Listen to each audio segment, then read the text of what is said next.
শহরে গুলি, তিলজলা এলাকা দখলে দুদল দুষ্কৃতীর গুলির লড়াই, গুলিবিদ্ধ এক দুষ্কৃতী। 1 লক্ষ টাকা তোলা না দেওয়ায় গুলি, দাবি আহতের পরিবারের। প্রশ্নের মুখে শহরের নিরাপত্তা। পরপর বন্ধ চা বাগান, খাদ্যমন্ত্রীর আশ্বাস সত্ত্বেও জলপাইগুড়িতে অনাহারে বাগড়াকোট চা বাগানের শ্রমিকের মৃত্যুর অভিযোগ, বিনা চিকিৎসায় মৃত্যু দাবি পরিবারের।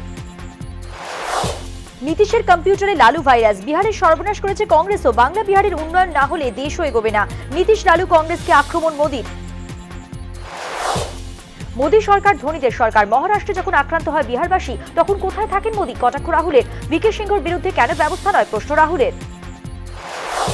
রিল ফিরল রিয়েলে, মিলিয়ে দিল বলিউড। 11 বছর বয়সে ভুল করে পাকিস্তানে ঢুকে পড়েছিল মূকবধির গীতা, আজ ফিরল ভারতে। স্বাগত জানালো ভারতের বিদেশ মন্ত্রক। দেশে ফিরে ভাবাবেগে আপ্লুত গীতা, ডিএনএ পরীক্ষার পর মেয়েকে ফিরে পাবে পরিবার। দিল্লি বিমানবন্দরে বোনকে দূর থেকে দেখে স্মৃতি মেদুর দুই ভাই।